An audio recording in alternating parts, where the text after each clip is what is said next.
You'll need to put on your headphones so you can hear the doctor Oh, that's right. when y'all two converse.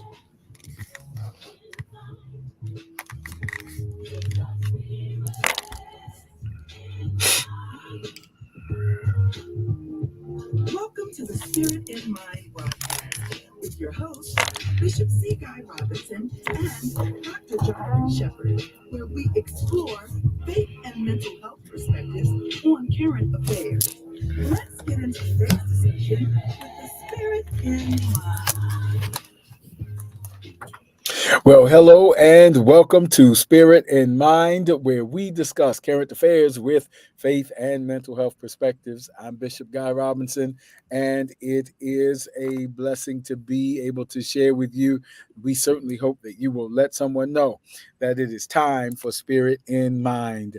And Spirit in Mind would not be Spirit in Mind without our colleague and co host, Dr. Jonathan Shepard. Hello, Dr. Shepard. Hey, and good morning and afternoon to you, Bishop, and to all of our listeners out there. So glad to be with you all today.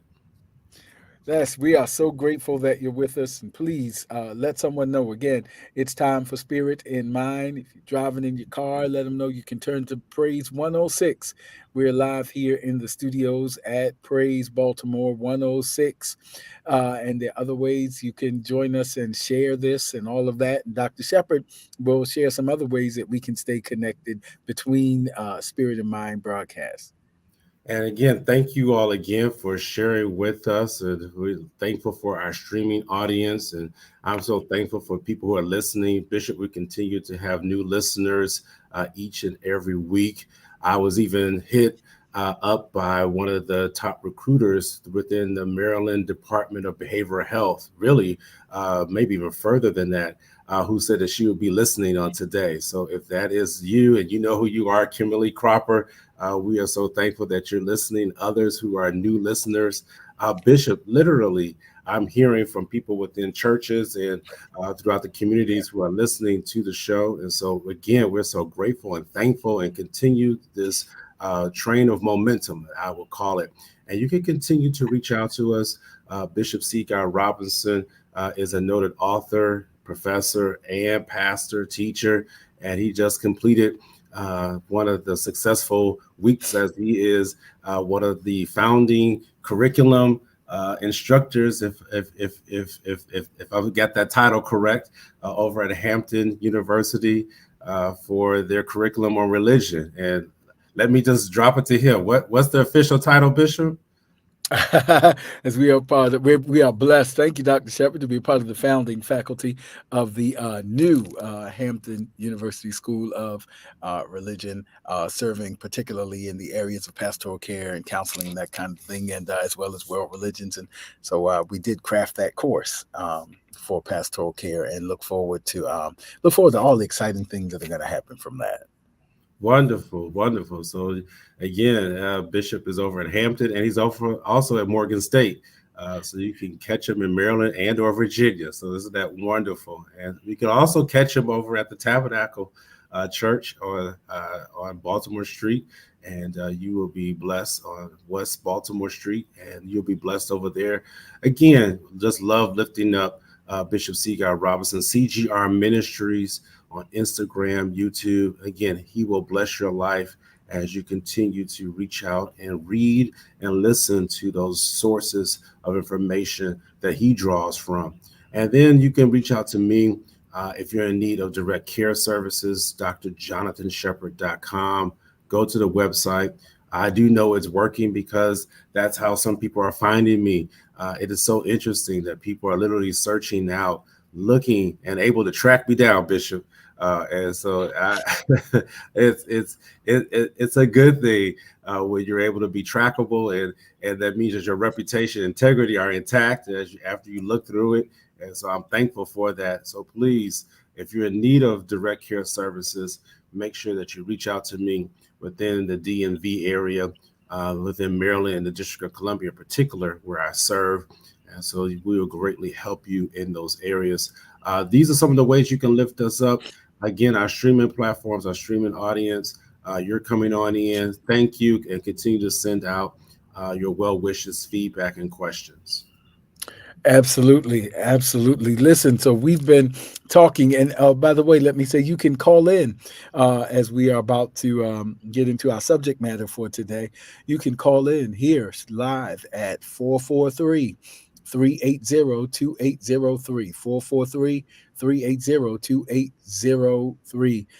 We're talking about, again, just for a runway for persons who may be listening for the first time. We welcome our first time listeners.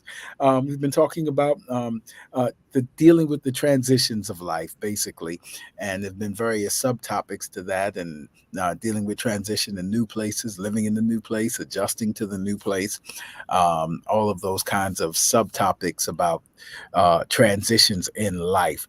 And most recently, we've been using the Key Bridge incident here as an example of transitions through tragic experiences. And certainly, we're still remembering those who were lost and the families of those who lost their lives. We were specifically talking about transitions through traumatic events and experiences and the effects of those traumatic moments. And so we're using the bridge 11 weeks ago. Wow. According to reports, it was 11 weeks ago. And now the channel has just been, reopened, but it was an 11-week process, and there's still much work to be done, as the last bits of debris were being removed from from beneath the surface.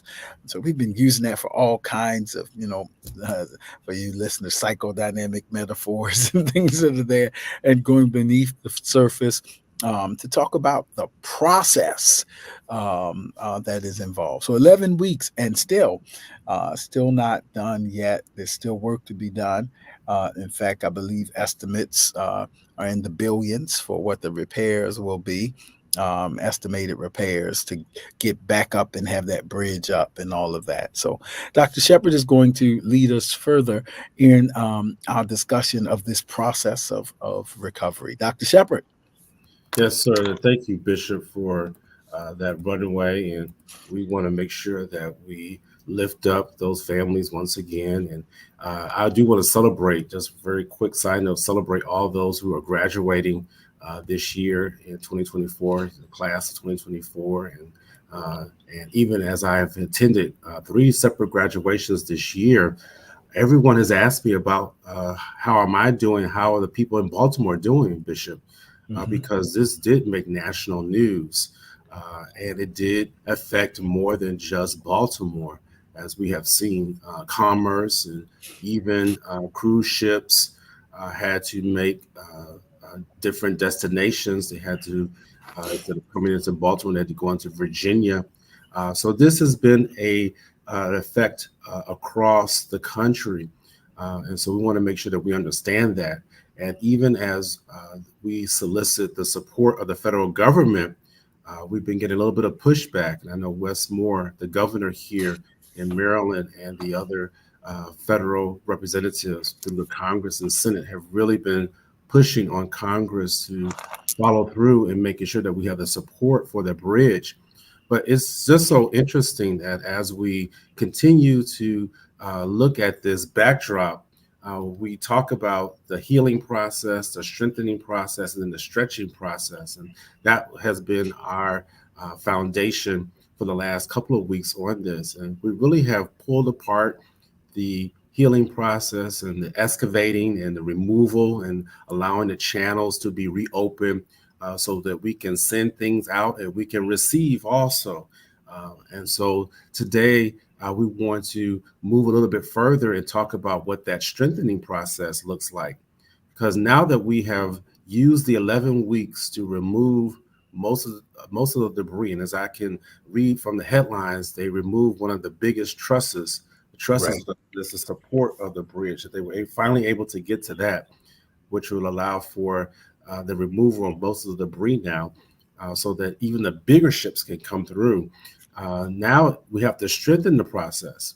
Isn't that something that once you clear the channel, once you clear your mind, now you got to figure out how to strengthen your mind, because you just can't clear it out And I think, Bishop, so many times we just stop right there and say, well, wow, I'm good, I'm clean. But now we have to strengthen it. We have to figure out what to do. And that's what we're going to leave with you today. We're going to talk about what does it take to strengthen your mind? What does it take to strengthen that new place? And I'm just going to review over just some things from the mental health perspective, if you would, about mind strengthening. There's mind strengthening games. Uh, yeah, and so some of you all like to play mind games, but we're not talking about those type of mind games, bitch. We talk about mind strengthening, mind strengthening games, and so mind strengthening games, and this just it goes right in the flow because we talk about what it takes to be able now that the channel is clear. We want to make sure how to strengthen it, and I know that even if we go back and forth, that there are now a request out for people who are interested in rebuilding the bridge. Right, and there's certain criteria that you have to now have if you're going to be one of those persons who's going to rebuild the bridge. And so that's so interesting. I'll just say this, Bishop, and then I'll drop it back off to you, is that during the strengthening process, we have to address certain things. Mm-hmm. We have to address how to be able to organize and prioritize our tasks, which is what they're doing right now as they're rebuilding the bridge. We just can't say, well, we're just going to put up the same type of bridge again. No. Mm-hmm. I've even heard where they're saying that they want to have less, I don't know if it's trusses or I don't have my right. Anybody out there in construction, you can help me with that. But there's something they want to make sure that we don't have this type of accident happen again. So we got to organize. We got to prioritize our tasks. We have to be able to initiate. And then we have to be able to manage our time effectively. I believe, Bishop, we've talked about how it's supposed to be a 4-year process. It might be 4 years, but if anybody out there knows with construction, it could take sometimes double the amount of time that we initially thought because of other things that may come up. But we have to be able to manage our time effectively.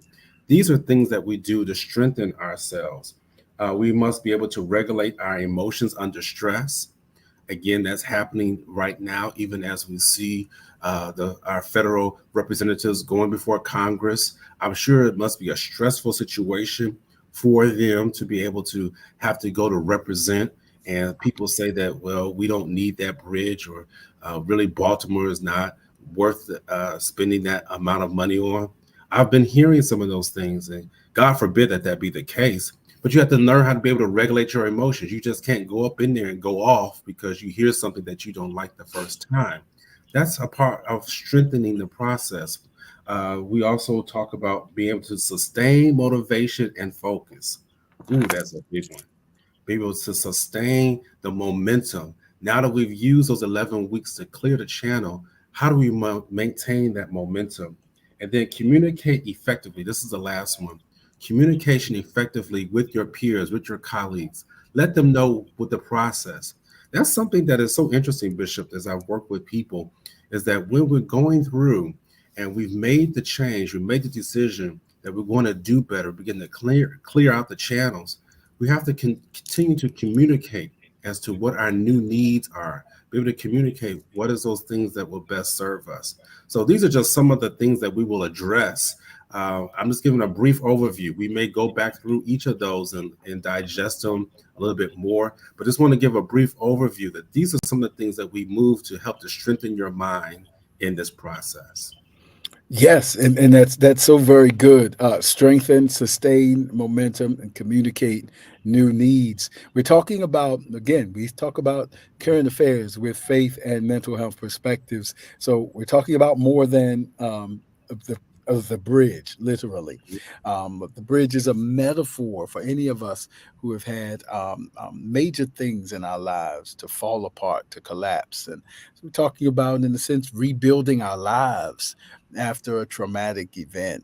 And so we could really stay right there with that strengthen one, Dr. Shep. We could take them one by one, even spiritually. So, this is a psycho-spiritual analysis, if you will.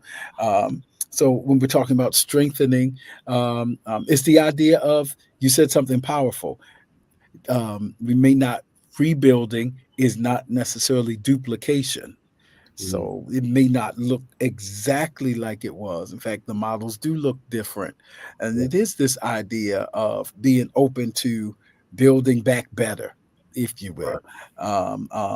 So that speaks of, rebuilding your life in terms of not just resilience, but post traumatic growth. So that there's transformational evidence that this has changed me. And so I'm rebuilding, but I'm rebuilding now and considering some things that I want to change. What will I do differently from this point on? What did we learn from this? Because the tragedy and trauma, what are the teachable moments that have transformed the way I see the world? So I can, in a way that helps me grow, not in a negative way, but in a growth oriented way. And so there's opportunity here, and that's something profound. And that's the prayer part. Lord, help me to see the growth opportunities, even in this traumatic or tragic event, as I am now rebuilding my life. Help me to come back stronger, even. And so that strengthened one is so very important, Dr. Shepard. I don't know if you want to add there or move to the next one. But Yeah. No, I think you also said something that I put it also for those who are watching through our streaming platform. Transformational evidence. Wow. yeah. We need to watch out for transformational evidence. Man, Bishop, that speaks. Because I think so many people look for evidence. And again, we're scientists. We are, in your own right, you're a scientist, and in my own right, I'm a scientist. And if we're going to prove a point, we look for arguments. We look for evidence. And I had the privilege of being over the University of Maryland to present at a conference that they had. And I talked about, Bishop, the difference between transformation and being trendy. I took some of that from you that we talked about 4 years ago, believe it or not. Yeah. Transformational versus trendy. But when you look at it, we look at the transformational evidence of what took place there at that key bridge. And I want you to look at your own life, because I hate to say it, Bishop, I think many people believe that they have transformed, but it's only been for a trend. They go with the new flow. They go with this. This is what is happening right now. I'm supposed to be thinking like this right now. I'm supposed to be handling my situations like this. But there's no transformational evidence. And when you look at the word transformation, it literally means a new configuration. It represents a new design. Ooh, wow. I hear that, Bishop, what you were saying, because the key bridge, and I've even heard, Bishop, where some people don't want the bridge to go back there. Wow. I've even heard some commentary where people have said, we don't need that bridge. I don't agree with that particular perspective, but they're saying that maybe we should put it somewhere else. Maybe it should stretch over a different part of the Patapsco River. Who knows? But there will be definitely transformational evidence. And let me just say this. There's also a new word, Bishop, that I've learned even over this past week, and you may want to comment on it, and that is metacognition. Mm-hmm. Metacognition. And it's one of those words that really ties into what we're talking about right now regarding transformational evidence. The word metacognition means to have awareness or analysis of one's own learning or thinking processes. Yeah. I'm going to put that in the chat. As we are now healing, you have to know that when you heal, that your thought processes will change. I know that to be the case, because even within the brain, once your brain has healed from a particular injury, it will create new pathways so that it will avoid that area. Now that it's been healed, it will avoid, as new synapses will now be constructed, so that now you can move forward. And sometimes, Bishop, as you said, it's even better. And when you have those new synapses, it even moves quicker, because now you learn that lesson. So you don't have to repeat what you have learned or what happened before in the past. So I mentioned metacognition. I'm going to drop it off to you, Bishop, because in this season of transformational evidence and looking at it, we want to make sure that we are taking the time. This is one thing that I see so often. People don't take the time to really become aware of what's necessary to strengthen yourself once you cleared out the channel, once you cleared out the trauma, once you dealt with it. What are those things that you need? And we'll go through some of those again through future shows. What is it that it takes for you now to move forward? What does it take for you now to make sure that your mind is strengthened? You got to be able to sit with that, be aware of that, take analysis of your own thinking, of your own learning processes, of what works for you. I'm gonna stop right there, Bishop. Oh, that's so important as we are. Thank you, Dr. Shepard, for bringing that up. And that's confirmation. We talked a little bit about metacognition in my cohort intensive I just finished that came up. Absolutely. So that's when we're talking about strengthening, particularly as a part of restorative and post-traumatic growth processes and experiences, metacognition, the ability to think about what we're thinking about, if you will, be considerate of our self-talk, to know and think about it. But let me put it in spiritual terms. It's significant when Paul says to the church at Philippi, he says, when it's all said and done, finally, my brothers and sisters, whatsoever things are true, whatsoever things are honest, whatsoever things are just, whatsoever things are pure, if there be any virtue, any praise, he says, here's the key. Think on these things. Be able to think about what you're thinking about. So you can examine, to be able to hear your own core beliefs and self-talk and inner voice, and know when you might be ruminating over something negative, because now we're trying to focus on strengthening. And you want to remember that. I'll tell you why that's so important.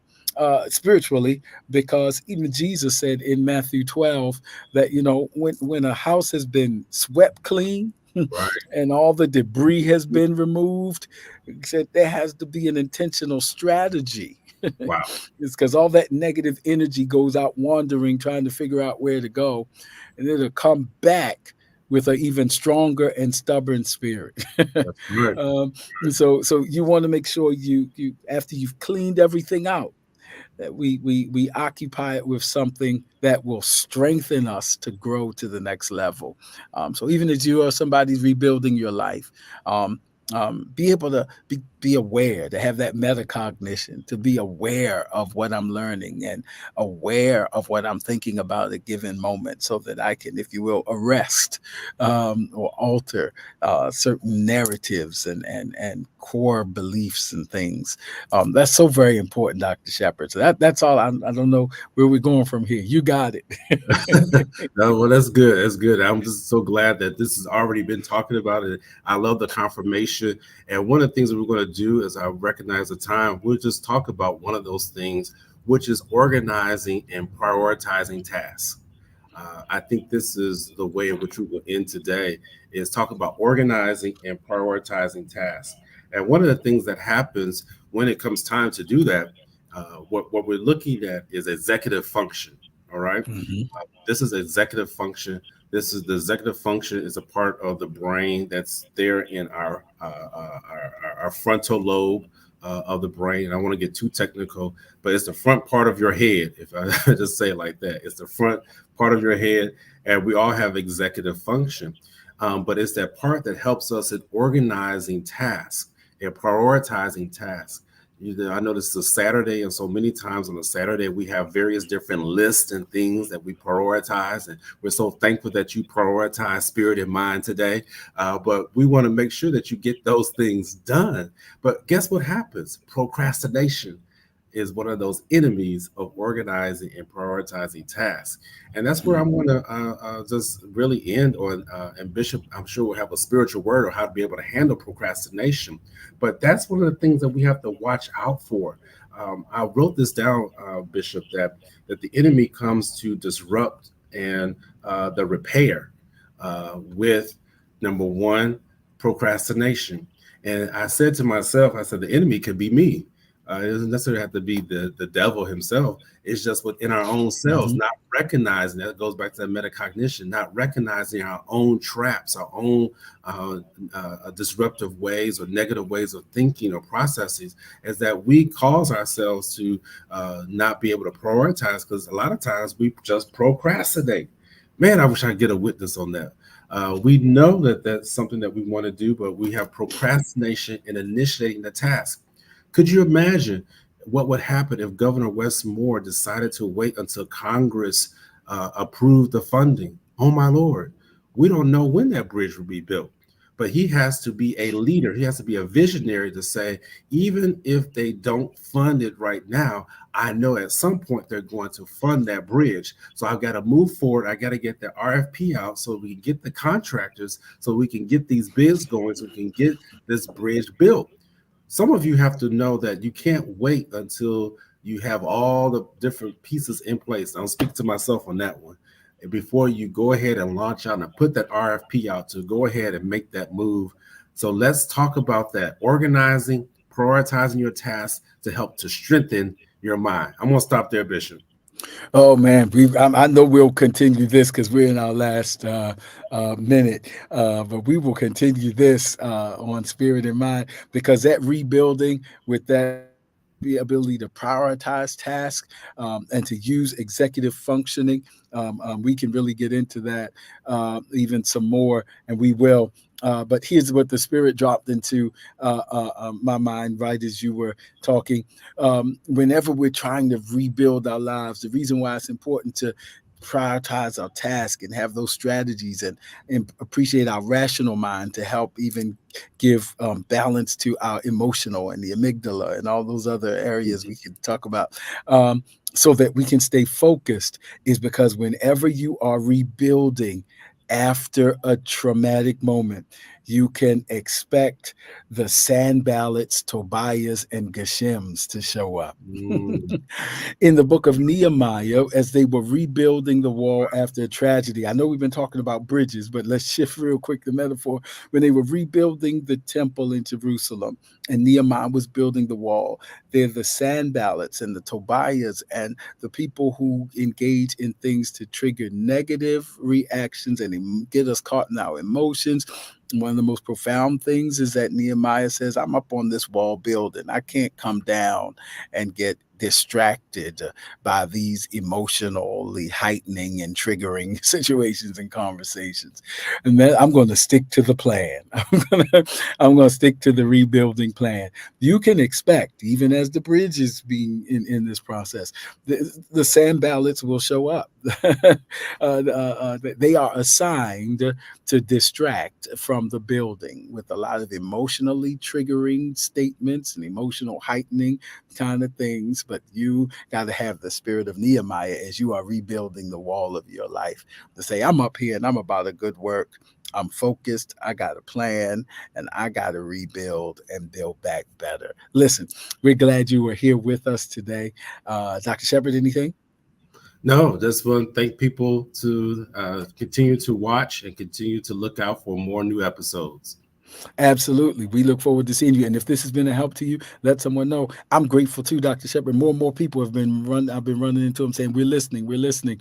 Thank you for listening. And by the grace of God, we look forward to seeing you next time right here on Spirit in Mind.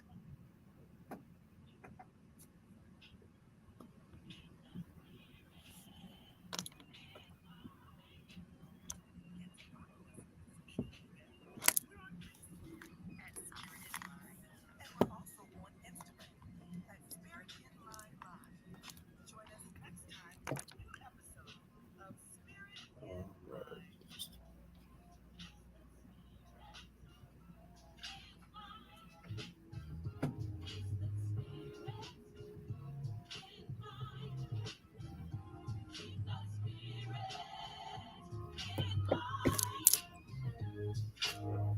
This program is brought to you by Spirit in Mind